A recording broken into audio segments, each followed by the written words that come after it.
আরে ভাই, আপনি দেশে আসছেন কবে? এই তো 6 মাস হলো। তো কি অবস্থা আপনার? এই তো আলহামদুলিল্লাহ। তো আপনি ঝালমুড়ি বিক্রি করতেছেন কেন? বাইরে দায়িত্বের কারণে কত কিছুই করতে হয়। প্রবাসে কি আর কম কষ্ট করছি? তাই বলে এত বছর বিদেশ করার পর দেশে আসে ঝালমুড়ি বিক্রি করছেন? বাদ দেন ভাই, আপনি ঝালমুড়ি খাবেন? খাবো না, আগে আপনি বলেন আপনি ঝালমুড়ি বিক্রি করতেছেন কেন? কি আর বলবো রে ভাই, বিদেশ যাওয়ার 2 বছর পর আব্বা আমার একদিন কল দিয়ে বললো কেজি স্কুলের সামনে জমিটা বিক্রি করতেছে, পালে নিয়ে নে। তখন আমি আব্বার জমিটা কেনার জন্য টাকা পাঠাইলাম।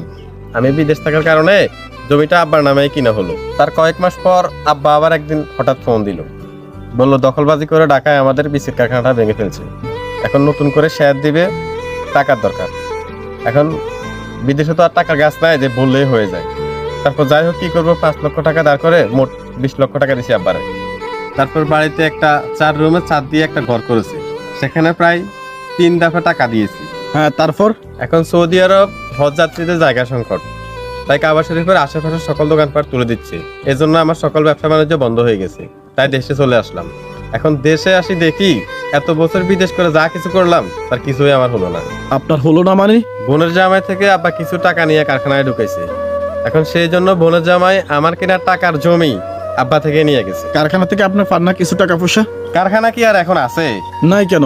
আব্বা ঢাকা থেকে আসার পর কারখানার দায়িত্ব দিছে বড় ভাইয়ারে। বড় ভাইয়া কেমনি কি করছে, লস করে পুরাই কারখানারে বসাই দিছে। তারপর বাড়িতে যে ঘরটা করলো সেখানে তো বড় ভাইয়া তার বউ উঠেছে। আমি ছোট ভাইয়ের সাথে পুরান ঘরে থাকি।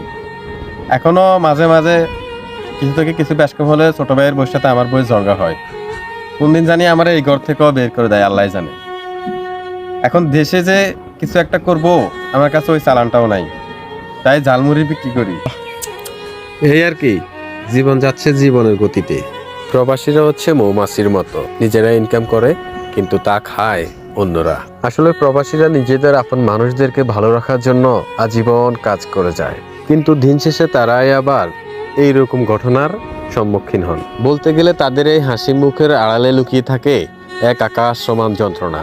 ভালো থাকুক আমার দেশের সকল রেমিটেন্স যোদ্ধা প্রবাসী ভাইয়েরা।